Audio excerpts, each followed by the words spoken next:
Hey everybody, I'm Tommy, and you are on the Love Boat. Sorry that I'm running a little late. I'm having cat trouble. Oh man, that cat is on one. Cindy G, good to see you. Sandy Wendy, how are you? Hey Mike Bragg, Jamie Palmer, glad that you are here. Hello Wendy R, Gemini Girl, glad that you are here.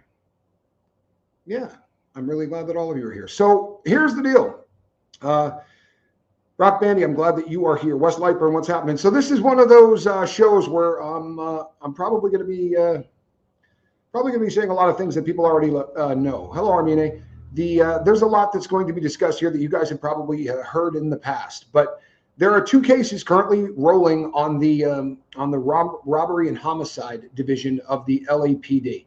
Now, I'm not one to bash on cops, in spite of all of the fun that I've had with them over the years. I don't really have a problem with police, but this is a department that over the years has developed a reputation for not doing a bang-up job. She just shredded my shirt, that little snot. She put holes in it. This is a department that has run into some trouble. The O.J. Simpson case, which obviously jumps off the paper as the one of the worst botches ever. There are a lot of people who didn't follow that trial while it was happening, but OJ did not just get found not guilty because of the race card. I mean, that's kind of the narrative that has been played ever since that case was over. But the truth of the matter is the LAPD butchered that case. The crime scene wasn't nailed down, and it gave his dream team, the OJ Simpson dream team, an opportunity to go in there. Hello, Johnny Scoville, glad you're here. Hello, Roberta. Is SNZ in the basket? No, SNZ is tearing me up. She's been just destroying things nonstop all day. I read somewhere you should give your cats eggs, like maybe once or twice a week, let them eat a raw egg. I don't know that that's a good idea. If you try it, your cat might go schizoid. Squirrel's been really odd since she started snacking on eggs. A little bit too frisky. Hello, Kathy Clarinet. So the OJ case, if you look back at it, you know, the idea being you want to poke a hole in the prosecution's case. You just need to bring up reasonable doubt. And if you do something really stupid, O.J. Simpson was in jail. They needed to take his blood. Hello, Debbie. So this is a comment that I think people that have followed them for a period of time. LAPD sucks. I hope they don't mess this murder case up. Well, we're going to talk about that because they may already be started.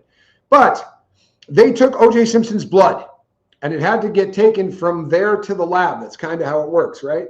And unfortunately, they have something called chain of custody. So once you take that person's blood, there's a little bag that it goes into. And everywhere that thing goes along the way, somebody signs it. So you hand it over to Tommy Scoville. I put my name on it. I put the time of day. Instead of taking it directly to the lab, which is protocol, they took it by the crime scene, where it sat in a very hot car, according to them. It sat in a very hot car for a long period of time, waiting to be transported. Now, the question becomes, if you take the blood to the crime scene, could you not sprinkle it around a little bit if you wanted to? Okay, is that enough to let somebody walk? Well, when you start stacking that with, well, there was a bloody glove found, and it was found by a guy named Mark Furman. And now we think of Mark Furman as the guy that goes on these talk shows whenever there's a big case and he gives his opinion. But he was in the process of writing a book, and in that book, there were a lot of tapes that had been recorded. And he said that they used to like to take black people, except he used the N-word with a really hard R, about as racist as you've ever heard it come out of somebody's mouth. They like taking nays down into the basement and beating confessions out of them with a rubber hose. I'm not making this up, right? So this was really kind of, if you're already playing the race card and you got a guy that has said he's not fond of black people, and he's the guy that found the glove that linked OJ to this to this crime. Did OJ do it? Not a doubt in my mind. But our system in theory is built in such a way that it would be better if 1,000 guilty people walked free versus one innocent person being convicted. This left us in a pretty weird situation because there was reasonable doubt. And I'll do a show on this because I don't want anybody to hate me, but they made an awful lot of reasonable doubt. Hello, David. They really did. They made it so that anybody reasonably looking at this could go, wow, man, they screwed this up. The crime scene was basically a, hey, you want to check it out? Come on in here. You can take a look at what happened. And they had tons of pictures and things that they could show in court of this being open to anybody that wanted to walk through. Now you have to start wondering about how evidence was gathered. Just Joan, how are you? Now, I'm not saying that they didn't, that OJ was innocent. I don't think he was. but they made a lot of bad decisions. One of which was, let's take this glove that had been soaking wet with blood and water, right? That sat in an evidence locker drying for a long period of time. Put a 2 in the chat, right? If you're a skier or you're anybody else and you've let a glove get wet and then dry, how difficult it is to get your hands into that glove, right? It becomes a very difficult thing under the best of circumstances. The gloves shrink in size. This glove came from a company called Isotoner, right? This guy had a contract with Isotoner. So if you're the prosecution, maybe get an Isotoner glove of the same size and bring it in and say, let's see if this fits you. Instead, they took the actual glove, and then so that it wouldn't get contamination, they made OJ put a rubber glove on. So now you're trying to get on a glove that is obviously stiff from time and shrunk because of blood and water, and you try to get him to put his hand in it. And then you got to kind of trust that he's actually trying to do that, because there are a lot of things you can do with your hands. You ever get a pissed off kid that didn't want a glove put on? You're not getting it on. They put their hands out like this. You're just not going to be able to pull that on. And they set this up for one of the dumbest things that anyone has ever done in a courtroom. And it opened up for that great line, right, from Johnny Cochran. If the glove does not fit, you must acquit. I wasn't shocked that he was found not guilty. Debbie Love and Life, I didn't think that he was innocent, but I was not at all surprised that he was found not guilty. They butchered this. And then you can keep going. The greatest hits, and I'll go over some of them at the end of the show. But hey, Biggie Smalls, that case is still unsolved. There were a lot of people around when that happened. There's cameras freaking everywhere. You start wondering whether or not the rich get a very different treatment than the rest. You start wondering if the LAPD treats celebrities a lot different than they treat other people. And you start wondering if payouts happen, and you just start getting cynical. And this is kind of natural. There's a case going on right now, and I don't know whether or not everyone's been following it. If you're into true crime, then you probably know what I'm talking about. But there's a singer who had a burgeoning career. This is kind of an up-and-coming singer. Now, most assuredly, this isn't my kind of music, right? This guy's name is David Anthony Burke. But if you see his name, it looks like D4vd. Somehow out of that, he gets David. But this is a guy that was from Queens, New York. He started making music for video games. And he ended up becoming very popular. He had a couple of songs that went viral. He's sold an awful lot, I think 1 billion, they said, downloads of some of his music. So this guy's made a crap ton of money and was on a tour. The tour was just starting. But this guy owned a Tesla. And a girl by the name of Celeste Rivas Hernandez was found in the trunk of this man's car. The car belongs to him. She was found in the trunk. Now, we're not getting a lot of information coming out of the coroner's office. And this is something that is making people question what's going on too. Why is the coroner's office locking this down? By all accounts, right, the more research that I can do on this, the better. But basically what they're saying is there's arguments going on between the LAPD, right, and the coroner's office. In a perfect world, you want those two getting along. Dogface Pony Soldier, good to see you. You want them getting along. Normally, they will have somebody from the police department in the autopsy watching all of this. But because this has been locked down as hard as it is, right? Hey, Debbie, that means that we're not getting any information out of it. And when no information comes out, then we start getting people that speculate on it. Laura Lou, good to see you. One of the reasons I haven't covered this case yet is because almost all of what you hear about this is BS. Because there's nothing coming out. So there have been rumors and people are running with it. She was pregnant. In fact, this girl who was 14, right? She would have turned 15 had she not died when she did. So she was right on the cusp of being just old enough to get a freaking learner's permit. Hey, it's my girlfriend. How are you? Good to see you. So this person who's 15 years old is found, or would have been 15, so late 14, gets found in the trunk of this guy's car. Now, this guy's car had been being moved around the Hollywood Hills and parked on streets for a couple of days and then moved, parked for a week and then moved. So they don't know an exact time of death, or if they do, they're not releasing it. Hello, Lacey Silver.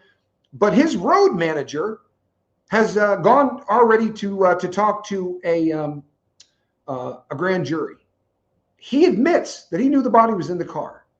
Let me say that one more time, because this is hard to wrap your friggin' brain around. He admits that the body was in the car. And when they asked him, why didn't you tell someone about that? He said, ain't my responsibility to tell you, right? I didn't feel it was my position to say that this girl was in the car. there is a buttload of evidence that this guy happened to be dating a girl named Celeste.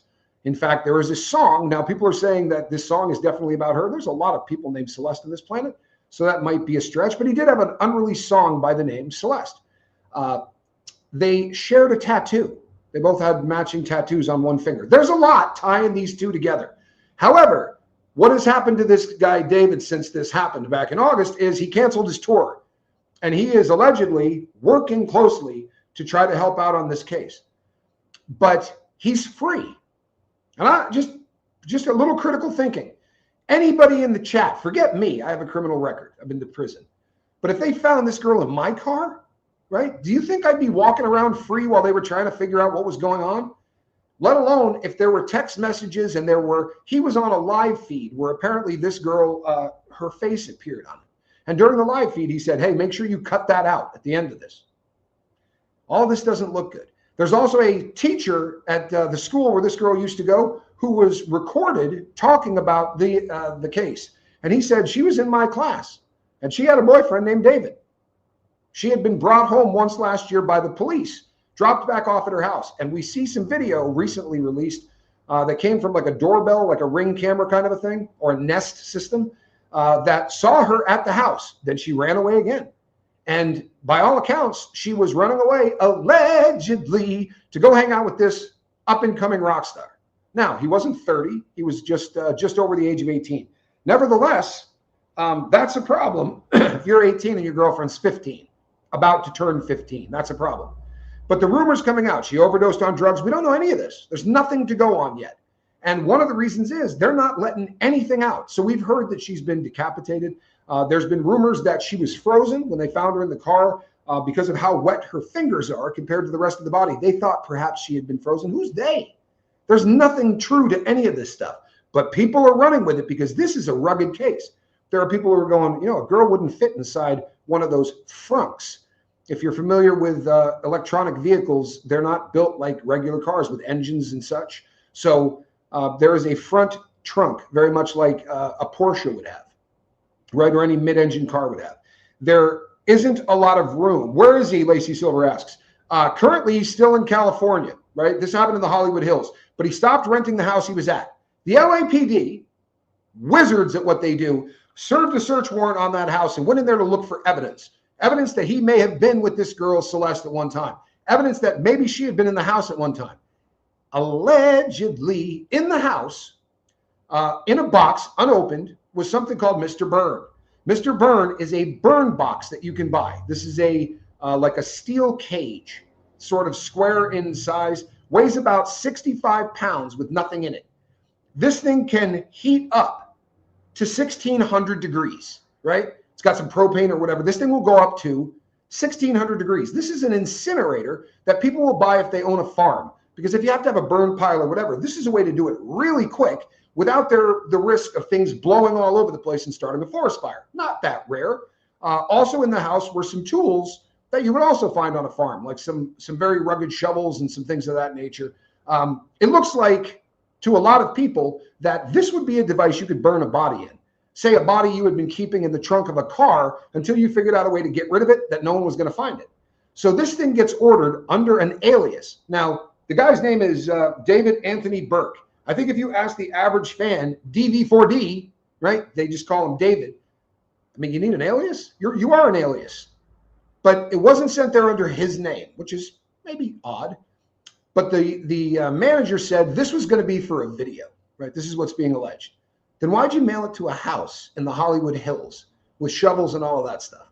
That's not a farm. That's not a place you're going to be doing burning like this. So where are you going to film this thing that you sent it there? That seems odd to me. Now, critical thinking, hey, he doesn't want people knowing he's living there, right? So they used a fake name. You could have used the road manager's name. You could have used any of the hangers-on or the entourage, but to make up a name smells a little fishy. What's fishier to me is the LAPD looked at that thing and went, nah, and walked out. The landlord that owns the house hired a private investigator because he ain't buying it. Doesn't seem real to him. And the private investigator started doing some digging. And this private investigator, from a casual ex-criminal's observation, is doing a much more thorough job at investigating this entire disappearance and the girl in the trunk than anyone else seems to be doing. I mean, why the hell did this guy have a do-it-yourself crematory, crematorium at his house? It takes about 1,300 degrees to cook a body if you want to cremate it. This bad boy would go to 1,600. Now, we don't know if she was dismembered. Those rumors are all over the place. Her head was missing, all of this stuff. We don't know any of that. And maybe the coroner's office is doing a bang-up job by locking down all information on this. In the day that we live in, this is 2025, I could shut this thing down and I could make a video right now that says, I saw the two of them together, right? There's nothing to stop that from happening. The videos that get made already on the Rob Reiner case, great video out today, 93,000 views the last time I looked, that says that the son, right, Nick Reiner, called his brother Jake to profess his innocence. Say, I didn't kill mom and dad, man. I didn't. You got to help me get out of here on bail. The problem with that thought is you ain't making a phone call from Suicide Watch. You're not doing anything from Suicide Watch. He appeared in court wearing a suicide smock. I assure you he's not making phone calls. So I started doing a little digging. It's just another one of those BS channels that puts BS stuff up there because everyone's going to look at it. So I kind of get the idea of, hey, maybe it would be better to close down as much information leaking out about this as possible. Here's what we do know. The body has already been turned over to the family for burial. If a body had been dismembered, they still hand it over for burial.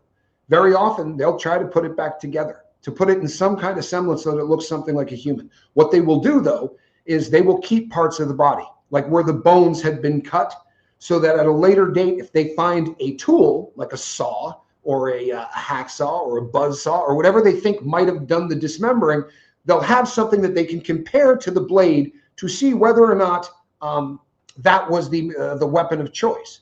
But what gets scary is this. What gets scary is there's a decent chance they're not going to be able to call this a murder.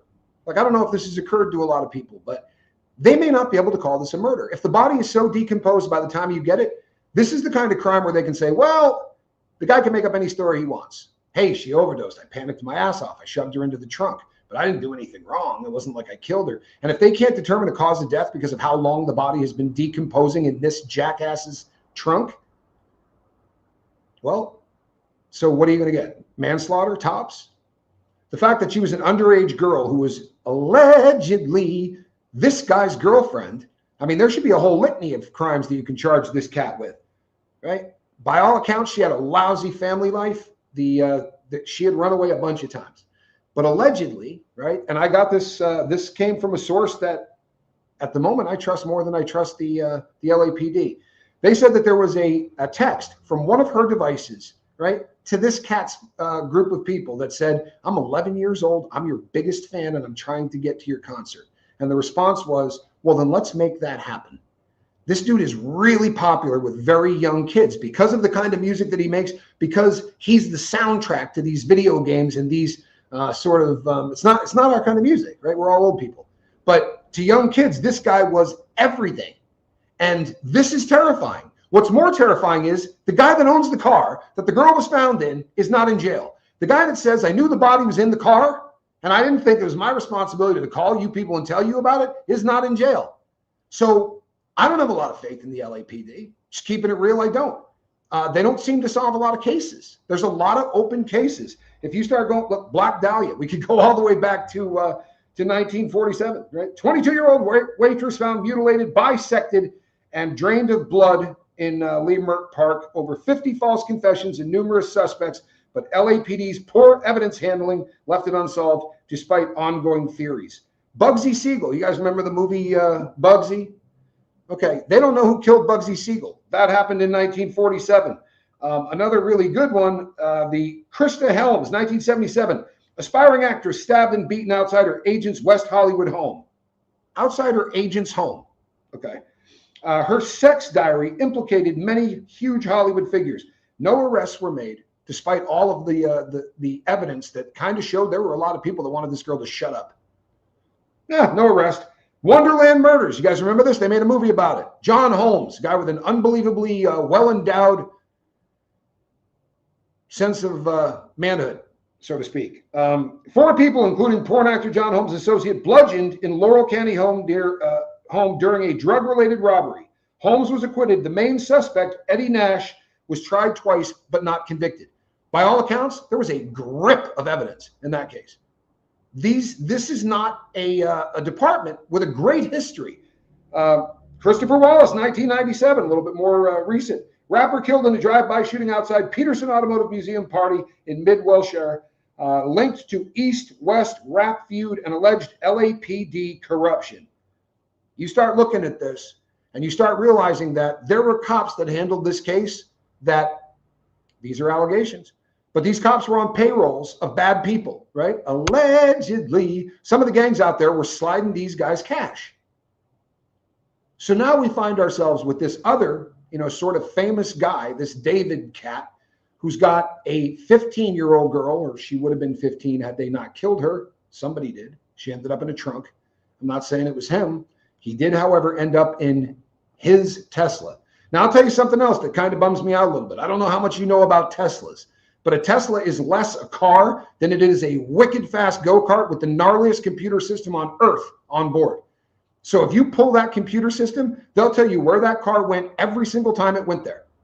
They will know who drove what, when it was dropped off, where. Then you can start going and looking at cameras. Who was it that dropped that car off and left it there for a week? Because whoever drove it there, you don't take a car out of your driveway, park it in somebody else's street away from where you live for a week, and then move it to another one a week later if you're not well aware that there's something going on with that car that you don't want near your house. None of this makes sense, right? This kind of sucks. So we start wondering whether or not they can handle something as big as the case we're about to see with the Rob Reiner case. And here's the problem in this, right? And you say, well, we don't know that they've done anything wrong yet. Listen, yeah, imagine the smell. Well, that's how they found it, dog-faced pony soldier. Unfortunately, I don't think this will have a resolution. Had she been somebody important, somebody would be in jail. That's a horrifying concept, Wendy R., and you're probably right. This girl was the kind of person that Jeffrey Epstein would have targeted. Terrible family life, probably not going to do squat about it. They reported their daughter missing. And there are texts from her Facebook of somebody that said, hey, I know where your daughter is. Why won't you respond to me? And this isn't some internet troll. They were on a friend list together. And repeatedly, this person was like, hey, man, I saw her getting off a plane in Mexico. Now, did that happen? Who knows? But if it was my freaking daughter and somebody left me that text on Facebook, trust and believe, I would have chased it down. Her family, probably not a good one. Just keeping it real. But that's the kind of people that are very easy to victimize, right? Ask Epstein. Imagine the smell. So the car got towed because it was left on a street for too long. So it got towed to a lot. And the people on the lot started saying, I don't think you can believe how badly this ends up smelling. Right? This smells bad. So the cops came out to look at it, and this is when they found this girl, 14 when she went missing, or 13 when she went missing. And we had been on the run for a long time. And by all accounts, this dude had a girlfriend named Celeste. Okay. She had a boyfriend named David. Those are two names that a lot of people have. But for God's sakes, throw him in jail until you're finished investigating it. And their stance is, well, we're gonna do this right. We're gonna dot our I's. We're gonna cross our T's. What if he whacks a 15-year-old while you're dotting your I's and crossing your T's? Right? What if somebody else gets victimized while you're taking your damn sweet time? And maybe I'm just an idiot, but if there's somebody in your trunk and you know they're in there and you go, nah, I didn't put them there. It wasn't my gig to call and report. Granted, that guy didn't own the car, so he just knew she was in the Tesla and didn't think it was his responsibility to snitch. I don't know how that's legal. I really don't. Right? To me, that sounds like an accessory after the fact. Even if you're not the person that killed the girl, you're doing everything you can to let that body get really old to the point where maybe they can't determine a cause of death. Maybe they can't figure out whether it was murder or whether this girl died of a drug overdose, and they panicked and threw her in the trunk. But they moved out of that house, right? Post haste. And I guess it was fairly odd. The day they moved out, they had security at the end of the driveway to help them move, and they had badges on. Now, I'm not saying they're LAPD. This was a privately hired firm. But who the hell needs to hire security when you move? They were wearing balaclavas and big brass,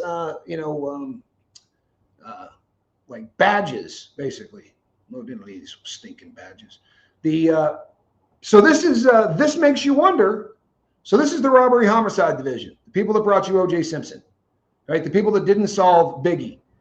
So I started going through and looking at all of the things that have already been said in the Rob Reiner case. Now, keep in mind, we live in the information age. So if they don't tell us everything on day one, everyone starts yelling, cover up, and that's not usually the case, right? However, I started looking through all of the statements that they made. Right. And I don't mean on this case. I mean, every time they come out for one of these big high profile cases, and they said some things in there that are a little different. Like, I want you to only listen to trusted sources on this. The disinformation is going to be going crazy. Just listen to trusted sources. Never heard that before. I've never heard that before. I find that absolutely bizarre. No information on medical clearance. That's odd. To say, look, he wasn't medically cleared to come down here. You got all of these people speculating. What, did he cut his wrists? Right? Why was Nick not medically cleared? Truth be told, a guy on suicide watch can be brought to court. They brought him the following day. Why wasn't he medically cleared? Was he going nuts? Was he bouncing off of the walls? Now, you could say if they let that information out, it's going to damage the defense. Yeah, maybe. Maybe. But we're getting all kinds of other information leaked, like the bloodbath at the hotel. Do we know it was a bloodbath? There are people out there right now saying that is a second scene. I saw a video today that said that he was dismembering bodies at that hotel, because you can make a video about anything, right? Hey, I'll just crank it out. People will watch it. Second crime scene. Sounds good, doesn't it? Now, blood could have been he laid down and left 4 blood spots on a mattress. He went in the shower and showered, and there's a blood stain on the wall from where he put his hand. There could be 9 drops of blood near the drain, but it's being reported as unbelievable amounts of blood. They shut down the entire second floor of that hotel. Do you know that? The entire second floor is shut down so that they can investigate whatever the hell he was doing on that floor. We don't know a time of death.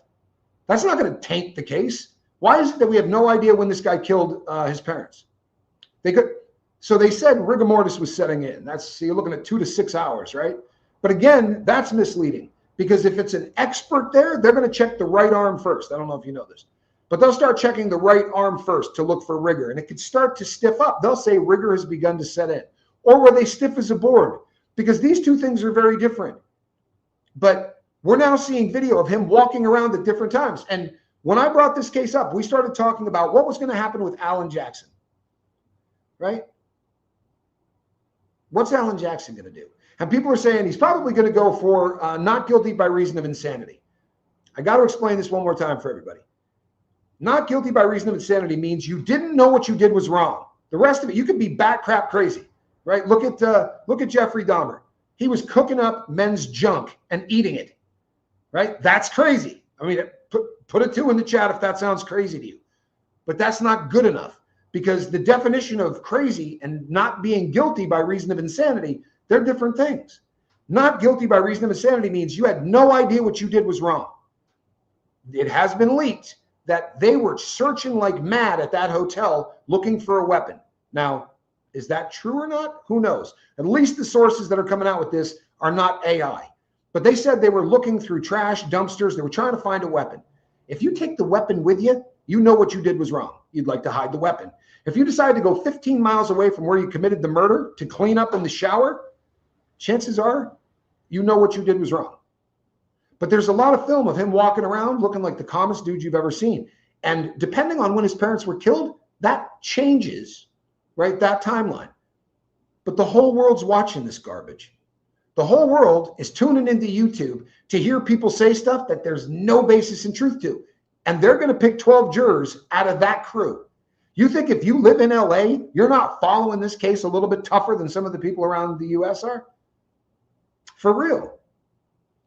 There are the videos that are being made that he and Bill Bader got into a fight. There was nothing physical that happened anywhere at those parties. But the less info that they let out, the more that people are just going to bullshit, because there's nothing to refute it. Right? We already heard that mom died on the way to the hospital. For God's sakes, Megyn Kelly said that. I'm not talking about an AI channel. Now she went, it turned out that wasn't true. Billy Bush was the one that leaked that. That was Billy's info. Like, throw Bill under the bus. And Billy Bush was the first one that sort of the big names that came out and said, yeah, there was a dying declaration in in an ambulance on the way to the hospital. They were both stiff to some degree of rigor mortis. So no one was certainly talking, right, on the way to the hospital. All that the LAPD said is that they died from multiple injuries with a bladed instrument. However, it's being reported that he stabbed the crap out of both of them and then slit their throats, right? People magazine had that in there, that their throats were slit. If you talk to somebody who is a forensic pathologist, cutting someone's throat in movies, they just come up behind you and go, yeah, right? And the head basically falls back. That ain't how it works. And I'm not trying to get graphic or disgusting, but there's a bunch of muscle here, right? And then you've got the trachea, which is a bitch to get through. It's a very thick kind of, it's not something that you could do easily. And on a bed, it would be even more difficult. You kind of got to lean down with that weapon. This is why they say it's such an intimate thing, right? You know, a gun, you can shoot someone at 6 feet. With a blade, arm's length ain't going to get it done, right? You're not doing this and hurting anybody. You literally got to get within a foot to 2 feet away so that you can start, you know, delivering some kind of a blow. Yes, I've seen the pictures too. Now, we don't know what weapon OJ used because it was never found. You'll see pictures of what they said they thought the weapon might be, which would have been a switchblade that had about an 8-inch blade. But we're also talking about a guy that was a former professional athlete. He wasn't a 78-year-old man, and he wasn't Nick. Nick is 32. And by all accounts, this guy didn't spend a lot of time working out or doing anything else. In fact, he didn't spend a lot of time doing anything except kind of trying to piss everybody off. And it worked. His family, I think his family were exasperated in a really big way. There's going to be a lot of talk about mental illness. There's going to be, the tendons will start to constrict, says Mike Bragg. The other thing is this, whether or not people realize this. I don't know how many fist fights you guys have been in, but you go like this and get ready to punch someone, and the first thing they do is their head goes down. And they don't have to have any training for that or anything else, because as animals, right, the first thing a man does is to protect all the vital stuff, right? So they bring it in, they start getting themselves smaller because it protects vital organs. I'm not trying to get graphic, but if he attacked his father first, and statistics will say there is a 100% chance he attacked his father first, not because he disliked him more or anything else, but it might sound logical for some people to go, well, he would have taken out his mother because that was much easier. They never, as men, we go after the threat. We don't go after the person we don't assume is the threat. So if they were sleeping, because they were both in bed, now, I don't know that passes the smell test. They brought that kid to the party because they were afraid to leave him at home in the guest house because they thought he was really dangerous, a danger to himself, a danger to everything. So if they had to go home without this cat, I would imagine one ear was listening for the door. Maybe I'm wrong, right? But I have a feeling one ear was probably listening for the door.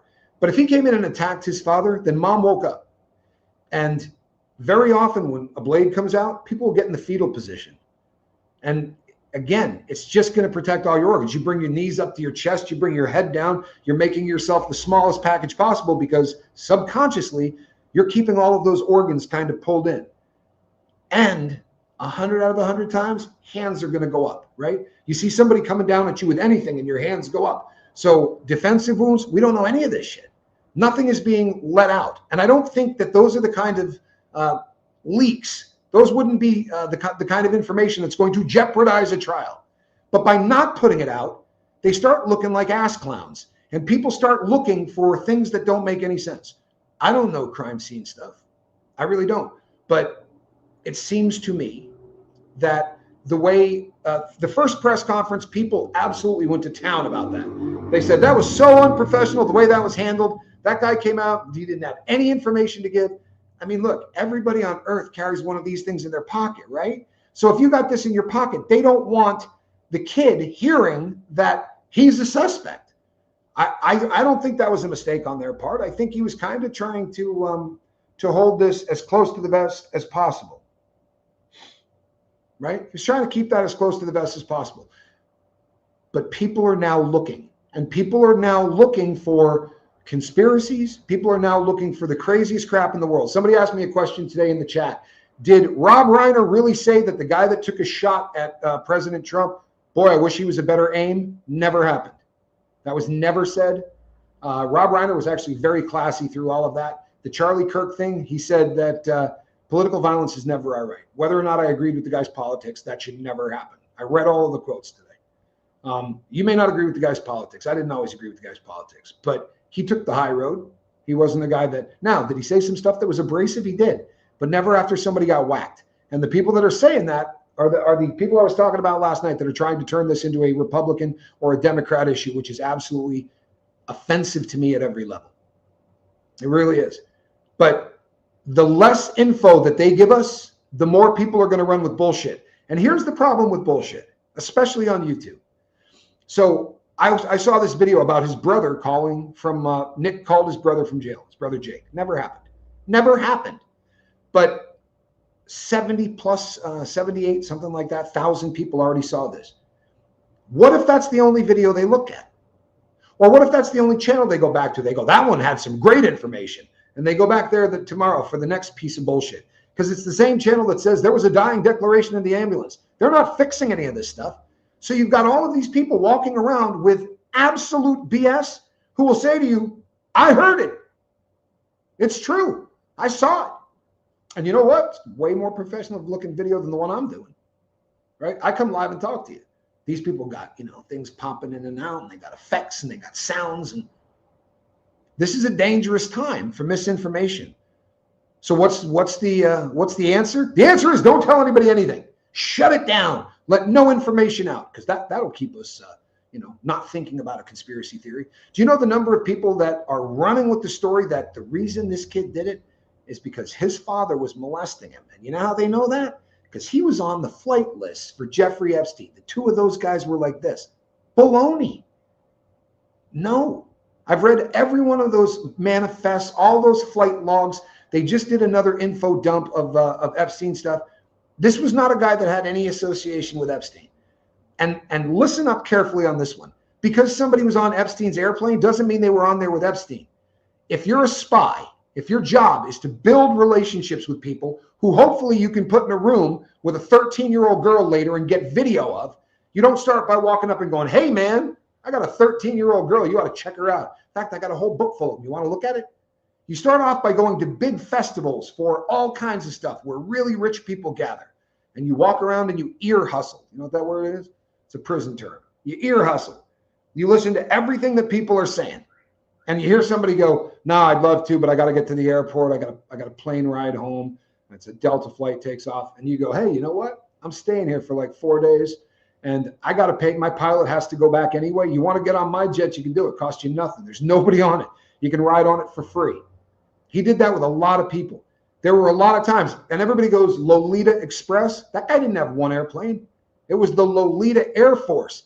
That dude had multiple planes. And at any given time, they were in cool places where he could try to lend them out to rich and famous people. So just because you hear so-and-so flew on his jet doesn't mean he was on there with Epstein.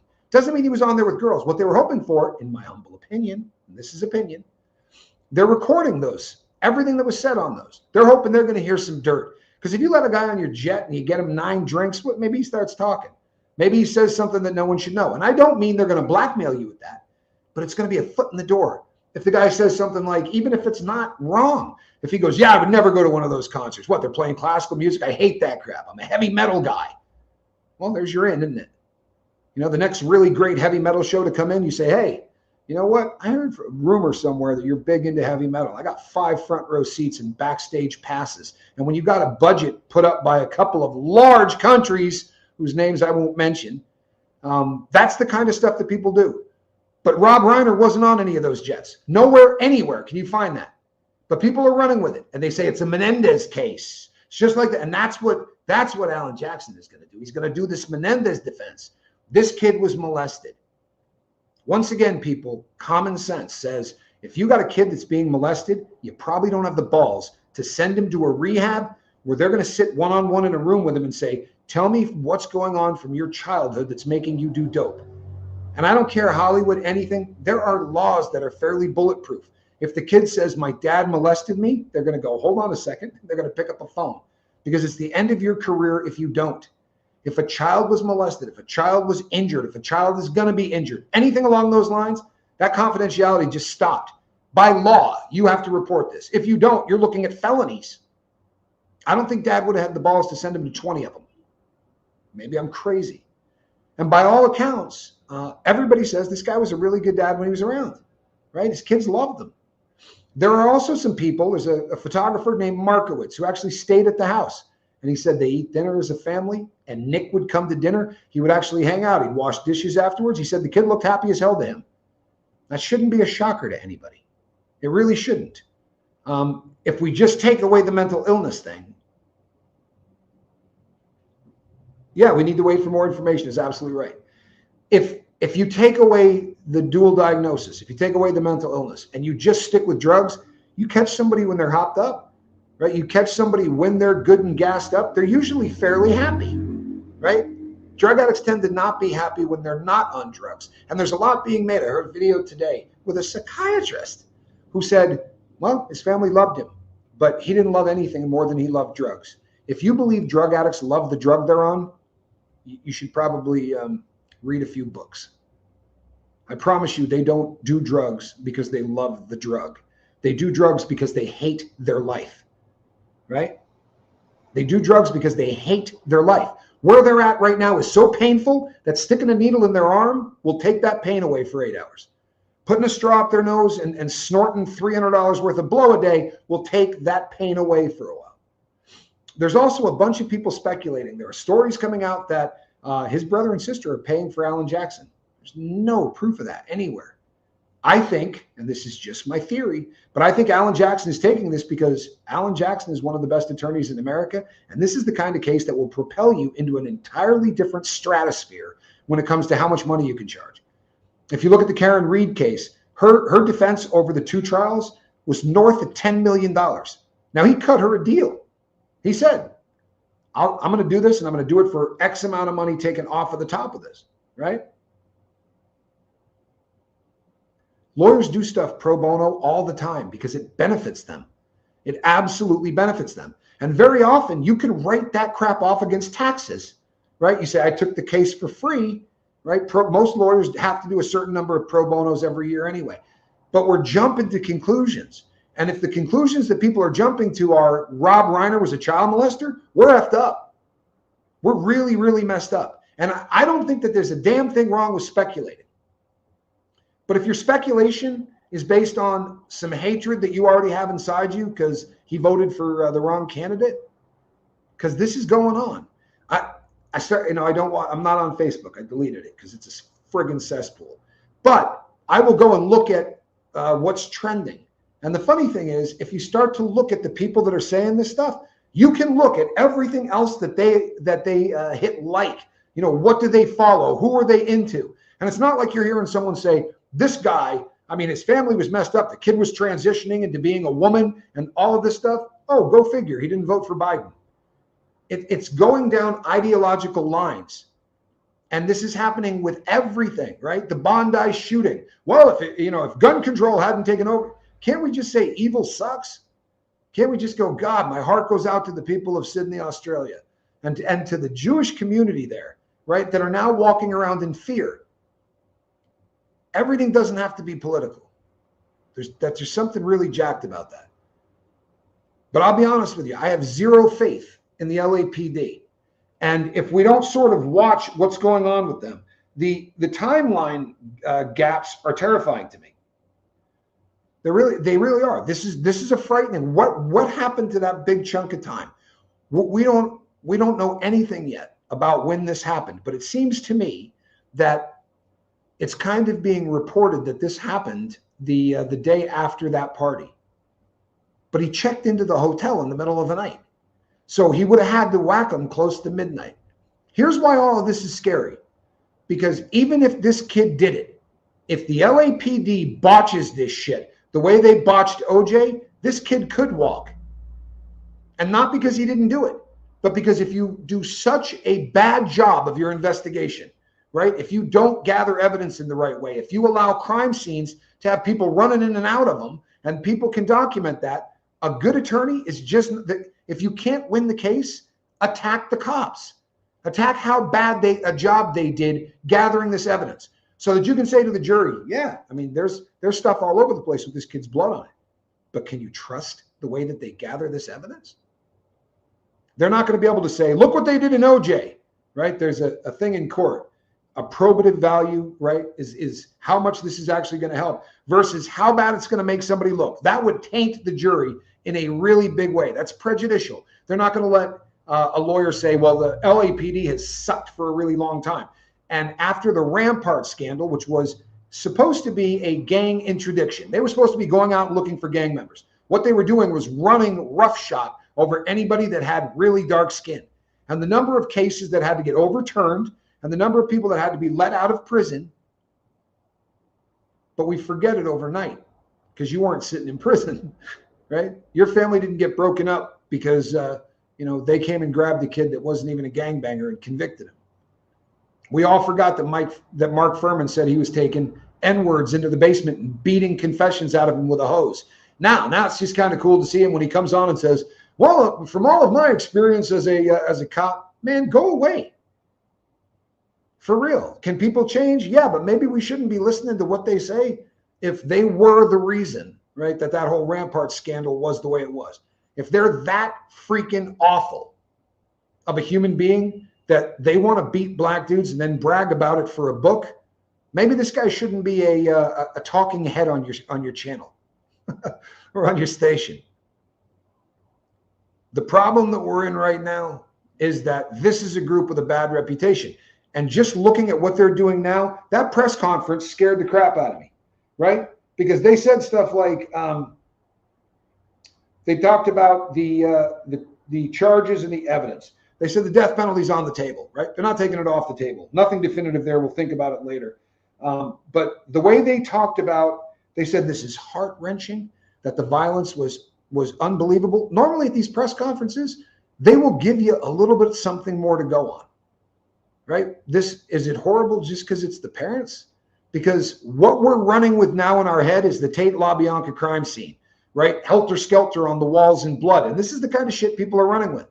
There are people out there reporting that, well, if you cut their necks, now you have arterial spray, which means the entire inside of that room is going to look like something you would not believe. I don't know if you've ever had the misfortune of seeing someone get an arterial wound, but it literally looks like a sprinkler. It goes right with your heartbeat. In fact, I was in prison where a guy got stabbed in 3 places, and the cops came in, and I was locked in a unit. We were in a 23-in-1 unit. So these guys were out for rec. They would take them out at about 10 guys at a time. Guy jumped out of an ice machine. I'm not kidding. Had hidden an ice machine for about 40 minutes. Big ass industrial ice machine. Hopped out, damn near blew, and stabbed this guy. And the dude was walking around in circles. Everyone else was on the ground because the cops are coming in, the goon squad and all that. And he was walking in circles, spraying blood 10 feet in every direction. I mean, that's what my cellmate said to me. Look at him. He looks like a sprinkler system. A little dark humor from prison. But that's what people are running with in their heads. And again, cutting someone's throat, yeah, you're talking about super intimate. They weren't on the floor. You kind of need leverage to get on top of somebody. If you're pushed, it's like doing CPR on a bed. I don't know if you guys ever took CPR, but the first thing they tell you is get the person off the bed. Because as you push down on their chest, they're just sinking into the bed. You're not compressing the person's chest to actually get the heart manually pumping. You got to put them on a hard, flat surface. I think it's odd that people have said when Romy, the daughter, came in, she only spotted the father. So you've got people out there going, maybe they didn't sleep in the same room. By all accounts, they did. But we don't know the layout of the house, right? If you critical think through all these things before you just run with a concept, maybe you get to the top of the stairs. He's a much larger man, right, than his wife. So maybe all she could see was him covered in blood laying in bed. Maybe she couldn't see mom on the other side. Maybe the kid found mom in the kitchen. There's tons of reasons. But you got the guy at the press conference saying they were both found in bed with all kinds of sharp instrument wounds, the nastiest of any kind. If you talk to forensic pathologists, listen to any of them being interviewed, this is the nastiest of all of the scenes to work. But he could have showered up and cleaned up at his house. We don't know.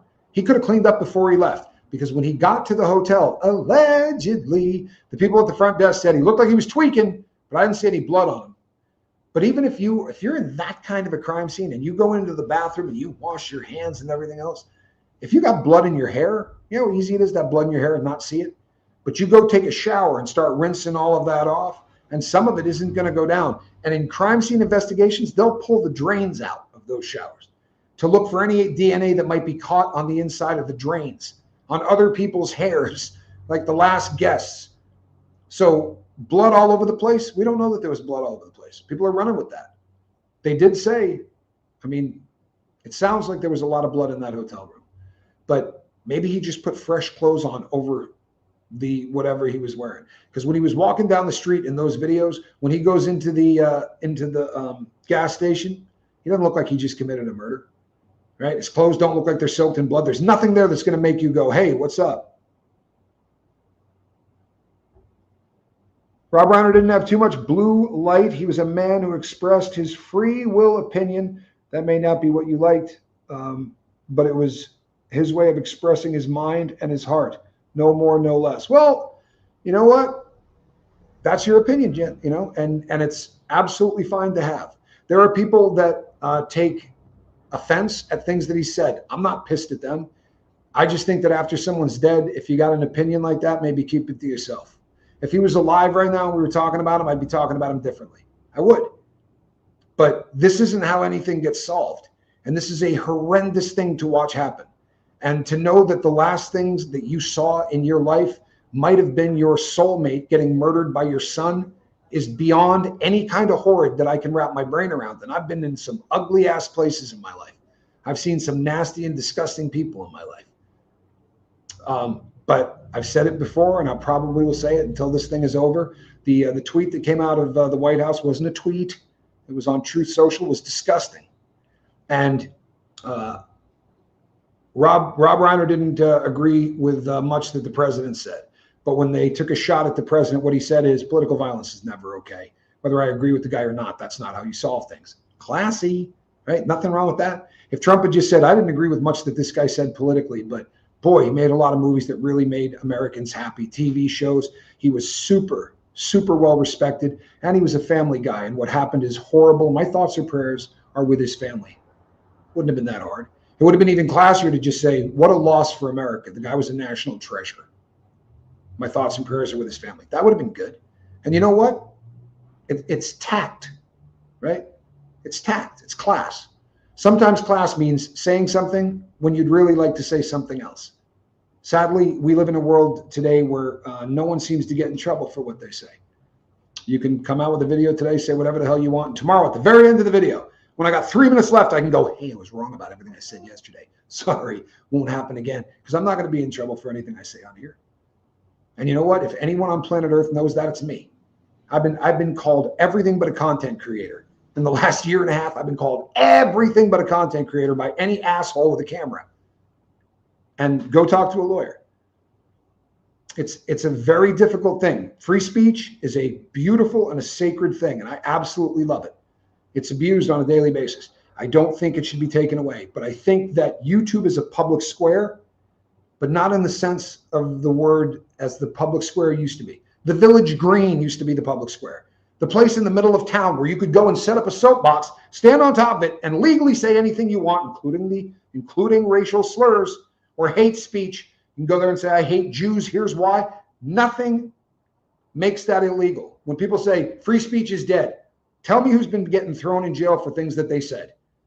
Free speech keeps you from being arrested and put in jail. It doesn't stop you from being fired. It doesn't stop you from being canceled. It doesn't stop your fiance from divorcing you. Those are repercussions for stupid shit that you say, right? Douchery has payback most of the time. So if you say something hateful and stupid, you're going to pay the price, but they're not going to lock you up, right? That's all that the protection of free speech says. You are not going to be locked up for something that you said. Your boss can say, I'm sorry, did you just say what about Jews? Yeah, you're not working at my business. You're a representation of me. You look like a jackass. I look like a jackass. Get your stuff and leave. That's not illegal. Nothing wrong with that.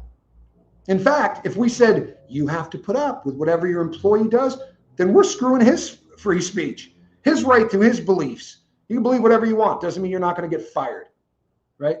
So all of the blue-haired people on TikTok that keep crying about losing their job and how free speech is dead have never read anything about this country. They couldn't tell you shit about the Constitution. I doubt that they could tell you who the last 6 presidents are if their life depended on it.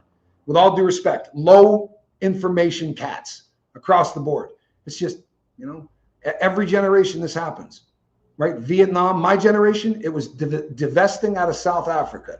The college campus that I went to had a shanty town that was a mile wide and a mile by a mile wide, right? Just huge to protest. Because if you went through 4 years of college without protesting something, it wouldn't feel like college. I'm not being a dick, it's the truth. But free speech is alive and well. Maybe more alive and well than it's ever been. Because all you got to do is get a camera, set it up, sit in front of it. You can say whatever you want. Whatever you want. If you violate the terms of service of YouTube. But you'd be really surprised what you can get away with for the terms of service. I've seen more hateful stuff come out of people's mouths. And in the beginning, I used to say to them, I'd hit the little button and say, flag this thing. He can't say this. And they come back and go, yeah, he can. Free speech, right? If he wants to say that he hopes you die with a needle in your arm, there's nothing that you can do to stop that. If he wants to have a Deadpool for what day you're going to overdose, there's nothing wrong with that. If he wants to say your mom's a whore and that your dad was a homosexual, he can say that. She can say that. Anything that's free speech. I think if you're making money off of somebody's free speech, then you should be held accountable for the things that they say. Not a popular sentiment, but YouTube gets paid on hate. And they don't just allow it to happen, right? They shove it down your throat. They stick it into your algorithm because they know that you got a way better chance of looking out the window at a car wreck than you do a picnic. Right? People watch hate longer than they watch anything else. It's depressing, but it's true. If you're lying about somebody, I think you should go to jail, says John. Yeah, I mean, the problem becomes, right? You can have an opinion, and then what happens if the opinion gets proven wrong, right? So there are people till the end of time who are going to believe that the Duke lacrosse team raped the black girl. They didn't. The girl even admitted it was BS. But nobody ever does the reprint. They only do the front page. There are a ton of people that are going to believe all of the stories that came out first. There were people on this channel, I don't think they're here anymore, but there were people on this channel that would say to me, no, I'll argue this point. This absolutely happened. No, it didn't. And even when you prove that it didn't happen, look, every single email, every single phone call, every single text message in the United States of America is recorded. Let me say that one more time, because this is not open to debate. This is a fact. Every single phone call, text message, and email in the US is recorded. It's just done, right? Doesn't mean they're listening, and this is their argument. We don't listen to it, but it's there so that we can go back if we have to or whatever, but they're all there. They're all in storage. So when they came out and said, hey, Trump's been colluding with the Russians, are you shitting me? And we didn't know about the phone calls back and forth to them? That was a cooked up story. Whether you like that or not, it's a fact. And all of those people that came out and signed off to say that laptop that belonged to Hunter Biden was disinformation, they had that laptop for over a year before anybody else had heard about it. They knew what was in there. They knew there was pictures of him in there smoking crack. There were pictures in there weighing a bag of dope with a hooker standing next to him. All that shit was real. They knew it. And they came out and signed letters saying, yep, we are the best of the best of the best of the intelligence agencies. And we say that's just Russian disinformation. You know what they call that? Sedition. You try to unseat a president with something you know is bullshit, you can actually get killed for that, right? They could smoke your ass in a wheelchair for that.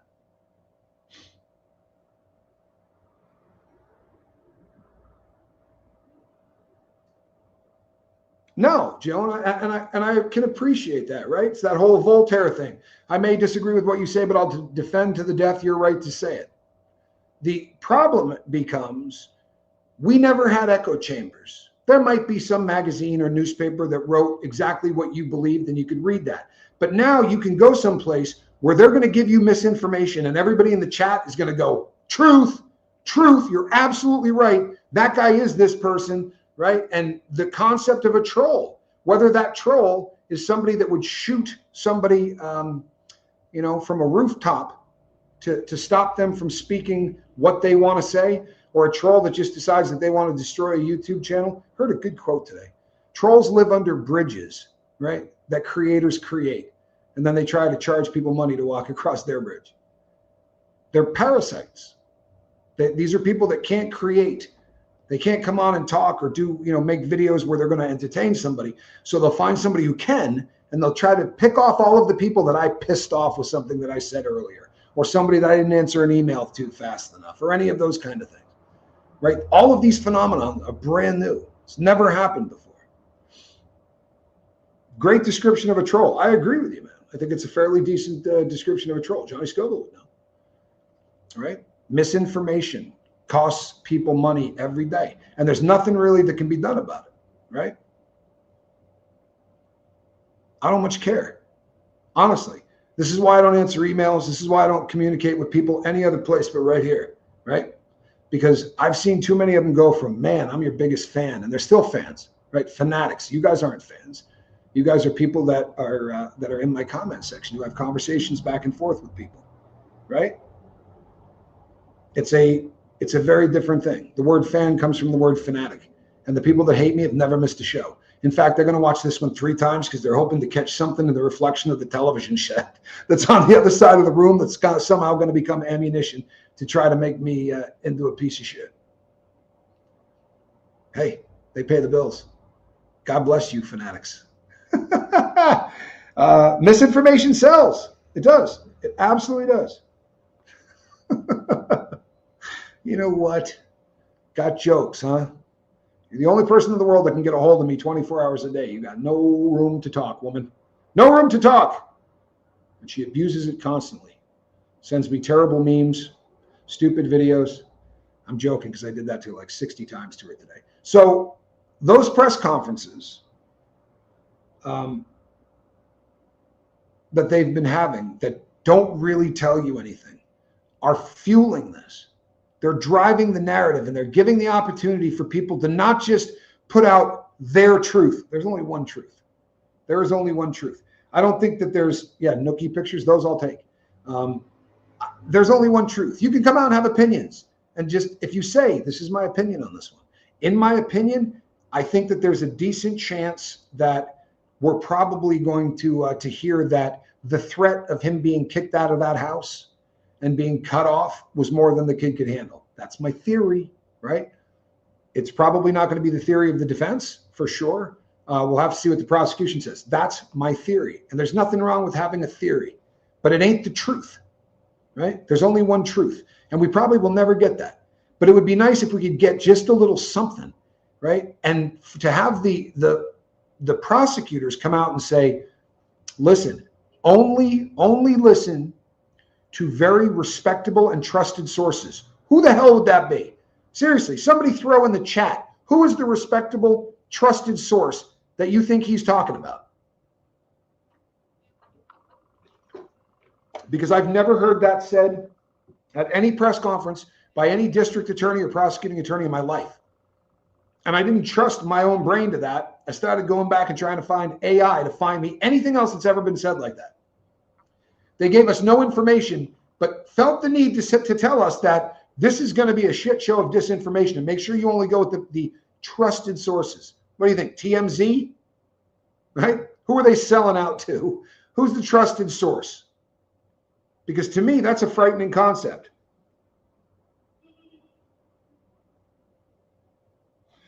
Well, here you go. Look at this. Fox reporting Brown shooting suspect found dead from self-inflicted gunshot wound in storage unit. Oh no. If that pans out and that is the truth, oh no. Honestly, I couldn't care less. That the earth is a slightly better place. It's not going to bring closure to the people that lost those that they love or people that were injured by this psychopath.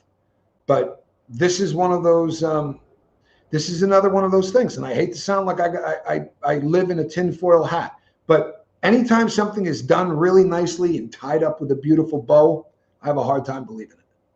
I really do. I have a hard time believing it. I also had a hard time believing when they first arrested that first dude, that's the only clip of film we could get from him. I live in a developing country halfway around the world. And I promise you, we would have gotten better film if that dude had done it on the Malecone. It seemed to me that around the university, I mean, there's one camera. We couldn't get 7,000 images of him, or did they just decide to let one out? And if so, it shouldn't be a shocker that people start putting on tinfoil hats. When you start feeling like they're not telling you the truth, then you start painting in all of the other stuff. It becomes color by numbers. And if it's BS, then we start going, well, maybe it's a Menendez situation. Maybe dad was molesting the kid. And we just start painting it in. I saw a post from somebody on Facebook, right? When I was looking at misinformation and stupid shit that people were saying. I had AI look it up. But it was a post that said, don't be mad at me, which is always a great way to start a post. But considering this guy's been on Epstein's plane as much as he had been, referring to Rob Reiner, how do we know he wasn't molesting his dad? It's very easily could be another Menendez case. I don't know how many people got to see that little blurb of bullshit, but it didn't happen. It didn't happen. Or how many people out there tonight are yelling, well, this is what the guy gets. He told the whole world that he wished that shooter was a better shot. He never said that. Right? But if you're somebody that just sort of walks by and just catches a little snippet of this and a snippet of that, it's a dangerous time to be alive, people.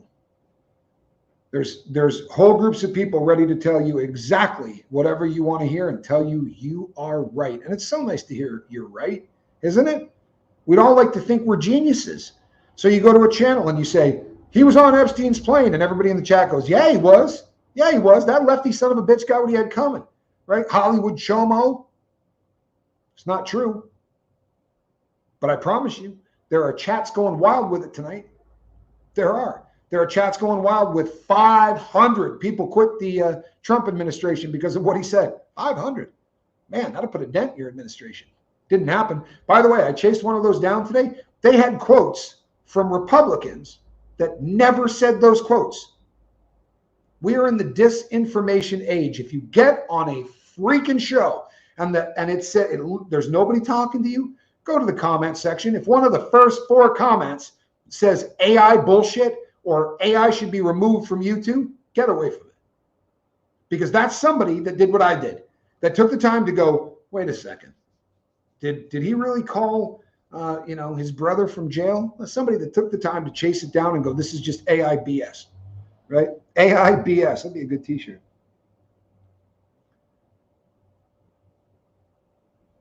Yeah, a lot of nonsense now and then will get jabbed in the chin. It should happen more often. They should have an AI squad that goes out and finds these channels. Do you realize just the cash cow? And you're not even going to get the hate. Who the hell do you hate on? There's nobody there. It's a voice. It sounds like every other voice does one of these. Sources close to the family say blah, blah, blah. It's a computer voice. And the funny thing is, there are words they can't get. So if you actually listen to the whole thing, but the average YouTuber is only going to listen to about 5 minutes, it'll be just long enough to get the disinformation because those videos only got 8 minutes of content. It'll be a 25-minute long video. It'll say that 8 minutes 3 different ways, but it'll just repeat the same shit. And repetition will drive it home, man. Hear that 3 times. By the end of it, you'll be going, yeah, his brother called him from jail. The wife, Michelle, she woke up in the ambulance, said, my kid did it, and then died. Stuff gets pumped out, man. Have you ever seen a defendant take responsibility when it didn't benefit them? Just curious. It would be so refreshing. Yeah, I have, actually. I'll tell you the story because it is a rare, rare thing. I have a friend. He has been on my channel. I did an interview with him, and he went to his arraignment. This guy swung a pool cue in a bar fight, and the guy that he swung it at ducked. And he hit the woman standing behind him in the back of the head. And it killed her, turned her computer off. She was dead before she hit the ground. Just one of those unbelievably unfortunate strikes. He didn't have a criminal record. He wasn't a guy that was a bad dude.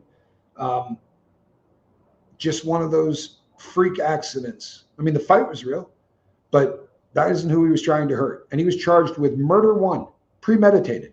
Now you go, how's that premeditated? He didn't plan that. In the state that he was in, 2 consecutive actions. You picked up the pool cue, you decided to swing it, there you go. That's premeditation. I'm not joking.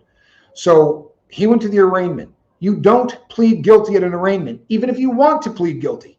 Because when you go to an arraignment, it's just a show. It's really a habeas corpus. It's produce the body. Because in other countries, they'll arrest a person and let them sit in there for a year before they try him. That first arraignment is just so that people can see what's going on, right? We know he's not dead. He's just appeared. This is what he's being charged with.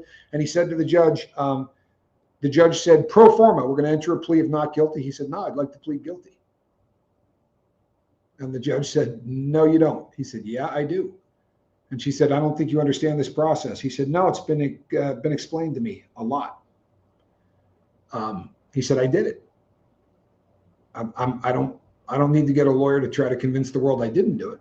I wasn't trying to kill her, but I did. And he explained to me what premeditated is. There's no way I'm going to beat that. So why don't we just get this over with?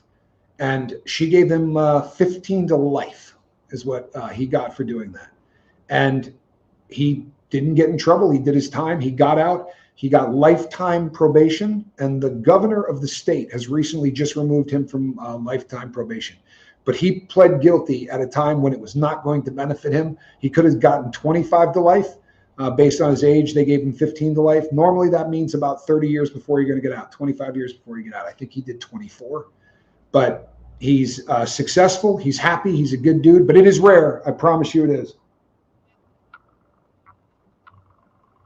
Well, there was a time that more or less the news was better than the news is today. There is no question. The news today is jacked, right? It has a lower approval rating than Meghan Markle. Nobody trusts the mainstream media. And that's a problem. Because if you don't trust mainstream media, then you might go to TikTok and let them tell you what happened. And you know, you talk about a cesspool. If TikTok is being policed by the Chinese Communist Party, think they're looking out for us? And if you don't think they're the ones policing it, you should go and I did a show on this. You should go watch it. I won't go on a rant right now because I could, but it's worth looking at. TikTok is absolutely a cesspool. And if you happen to have a TikTok account, I hope you don't have any naked pictures of your husband or wife on your phone because they absolutely looked at it. Right? You give them permission. You hit that little thing on the bottom. It says you can go through my emails, you can go through my texts, you can go through anything I have on my phone, my pictures, all of it. So you can help find content that will be better suited for me. It's terrifying. And it is one of the most advanced algorithms on planet Earth.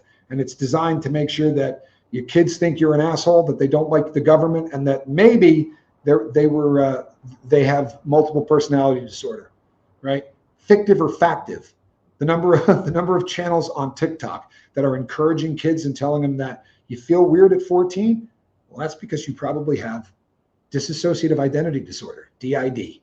And they have, babe, you're a celeb on TikTok then. I probably am a celeb on TikTok. Sad but true. They take shots at me everywhere, but I do not go on TikTok. And you're funny, kid. You're funny. How dare you? I used to trust CNN. Now I watch various outlets on YouTube. I compare what each say. No network news. All have paid money. Well, here's the thing. They're not there to tell you the news. They're there to sell you a Mercedes-Benz, right? Or something that makes your teeth whiter, or a nasal spray that's going to take away any kind of congestion that you got. They're just there to sell advertising space. Nothing more, nothing less. They know their audience and they cater to their audience. So if there's something horrific like a school shooting, well, you don't want to hear about that. So what they'll do is tell you that the party you voted for, it's the other party's fault. And we go like this and fracture ourselves in half. And the more that you can fracture a group into two different components, the easier it is to sell to them, the easier it is to control them. Hey, P. Taylor, it's a you had good intentions. They all say that, but that's the world that we live in. And here's the thing. I mean, I'm not pissing and moaning about it, but if you're not aware of it, well, that's the most dangerous thing in the world. The only thing worse than knowing that they're doing this to you is not knowing they're doing it to you. But the only thing worse would be to show up on those channels and not realize that it's just a propaganda machine. Just pick a side, right? Now, admittedly, there's way more for the left than there is for the right. But if you take all of them and add them up, the one on the right's probably pretty close. That more people on the right actually watch news than the people on the left. And if that bums you out, go look it up. You can come back and yell at me. Rush Limbaugh is the biggest radio guy, right? He did conservative media. Who's the big one for the left? Well, you won't find one. They tried. In fact, they tried passing a law saying you had to have equal time. They even had Baldwin as one of the hosts. If you ever get a chance to go and list that, it's a very funny thing to listen to. He was like, we're going to go to the calls. We don't have any? Seriously, we don't have any? Yeah. This is why I get pissed off when people argue with me and they go, all right, let's take a test. We'll just go through and actually take a test. I'm not busting balls, but one of the parties spends way more time researching things than the other side does. Look it up, right? Look it up. And I don't like arguing with people that have no idea what they're arguing about. It's like trying to teach a fish to ride a bike. It's going to piss off the fish and it's going to waste my time. I got no desire to do either of those things. It's one of the reasons I don't take emails anymore. That, and my girl apparently has showed me nude to everybody on TikTok. That'll give me even more reason to hide from my emails. Women, you had good intentions. You know what they say, sunshine? The road to hell is paved with good intentions. Can't remember who said that, but it's a good one, isn't it? All righty, people. I think that's about it. If you think the LAPD are super trustworthy, you can leave a comment in the chat. If you think they suck, you can tell me what you think the worst screw up was. You may all put down OJ. And if you want me to do an OJ show, in fact, I've been thinking about doing sort of a greatest hits of true crime. That would be a good one. Maryland, there's a lot of conspiracy stuff out there. I don't know if you know that the drugs that killed Marilyn Monroe were not found in her stomach. You find that odd? It's an interesting subject.